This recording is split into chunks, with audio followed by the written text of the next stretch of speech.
Immunity के बारे में तो हम सभी ने सुना है, लेकिन हर्ड इम्यूनिटी हमारे सिस्टम की वह खूबी है जो हमें किसी भी महामारी से बचाने और हमारे शरीर को संक्रमण से लड़ने के लिए तैयार करती है। कोरोना से जुड़े एमआईटी की ताज़ा रिपोर्ट्स के अनुसार भले ही अभी तक कोरोना वायरस के लिए कोई वैक्सीन या कारगर इलाज नहीं खोजा गया है, लेकिन पूरी दुनिया में इस वायरस से लड़ने के लिए 3 तरीके ही मुख्य रूप से असरकारी देखे जा रहे हैं। आइए जानते हैं इनके बारे में और मुख्य रूप से बात करते हैं कि क्या है हर्ड इम्यूनिटी।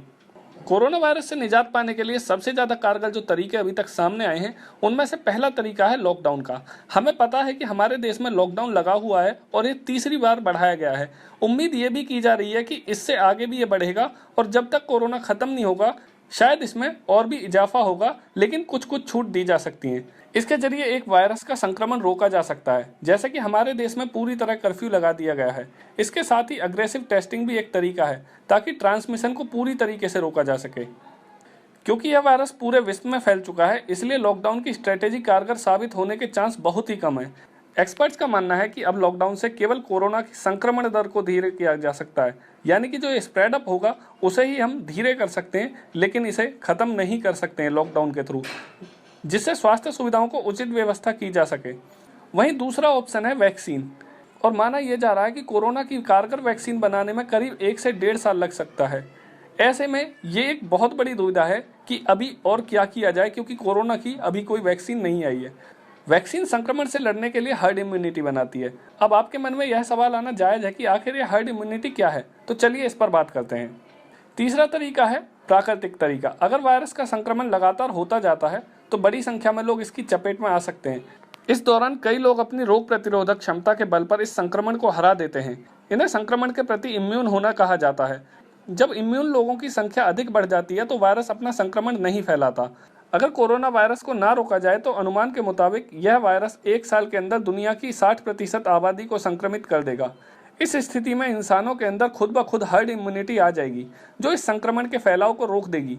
लेकिन इस दौरान मानव जाति के बड़े स्तर पर हानि हो सकती है। यही वजह है कि दुनिया भर में कई देशों में लॉकडाउन का यह कर्फ्यू लगा दिया गया है। जिस तरह कोरोना 1 से 2, 2 से 4, 4 से 8, 8 से 16 लोगों को संक्रमित करता है, लेकिन अगर दुनिया की 50% जनसंख्या इम्यून हो जाए तो यह इन्फेक्शन एक व्यक्ति से एक में ही जाएगा। इस स्थिति में कोरोना वायरस का रिप्रोडक्शन नंबर 2 से घटकर 1 ही रह जाएगा। अगर यह R0 1 से कम भी हो जाता है तो कोरोना वायरस का आउटब्रेक खुद ब खुद खत्म हो जाएगा।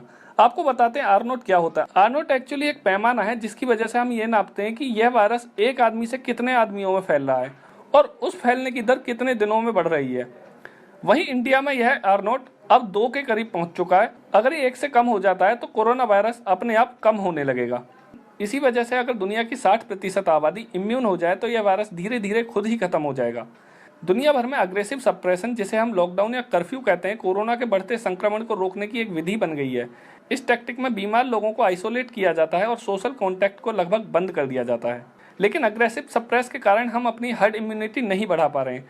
इस कारण हमें कोरोना वायरस से बचने के लिए आज के प्रभावी तरीके लंबे समय तक फॉलो करने पड़ सकते हैं, जो कि मानव जाति के लिए सुरक्षित भी है।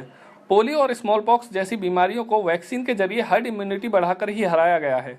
हर्ड इम्यूनिटी एक प्लान बी है भारत के लोगों के लिए। अभी कोई ऐसी पुष्टि नहीं हुई है कि सरकार इसे यूज में लाने वाली है, क्योंकि भारत की जनसंख्या 100 करोड़ से भी काफी ऊपर है। अगर ये कोरोना वायरस 60% लोगों में चला भी जाता है तो उनमें से कई लोग ऐसे होंगे जिनकी इम्यूनिटी मजबूत नहीं होगी, बल्कि और कम होगी, या फिर उस इम्यूनिटी को वो बढ़ा ना पाए और कोरोना वायरस से उनकी मृत्यु हो जाए। और हमारे देश की जनसंख्या के हिसाब से बड़े बूढ़े और कम इम्यूनिटी वाले लोग बहुत हैं और बहुत ही ज़्यादा संख्या में मरेंगे, जिसकी वजह से करीब करीब अंदाजा लगाया जा रहा है कि 20 करोड़ लोगों की जान जा सकती है। तो भारत के अंदर हर्ड इम्यूनिटी का कॉन्सेप्ट कहीं ना कहीं बहुत ज़्यादा खतरनाक हो सकता है।